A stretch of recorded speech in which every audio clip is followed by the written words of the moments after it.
आज श्रीजीउଙ୍କ सुनाबेश एकादशी महण महण सुनारे सजई हुई बड़ तड़ाऊ बेश दर्शन देवे तीन ठाकुर पवित्र हरिशयन एकादशी अवसर में रथ उपरे महाप्रभुଙ୍କ सुनाबेश बा बड़ तड़ाऊ बेश अनुष्ठित हो गतकाली जन्मवेदी श्रीगुंडीचा मंदिर छाड़ी महाबाहु बाहुड़ा यात्रा प्रत्यावर्तन करिसेंती माउसी मां पोड़पिठा खाइबा परे श्रीनगर सम्मुखें लक्ष्मी नारायण भेट नीति होइथिला पर सिंहद्वार सम्मुखें रात्र 11 कालिया ठाकुरଙ୍କ रथ पहुंचीथिला भक्त माने रथ उपरे श्रीजीउଙ୍କ दर्शन करथिले। आज सकाळु मंगल आलती मैलम तड़प लागि आदि दैनंदिन नीति रथ उपरे कराजिबा सह संध्या आलती नीति पर श्रीजीउଙ୍କ दुर्लभ सुनाबेश अनुष्ठित हेबो।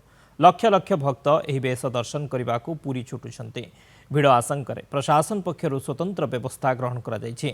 मार्केट छकरू करा जायथिबा बारिकेड दे भक्त माने प्रवेश करने सह सिंहद्वार सम्मुखें तीन रथ को परिक्रमा कर दर्शन करेंगे।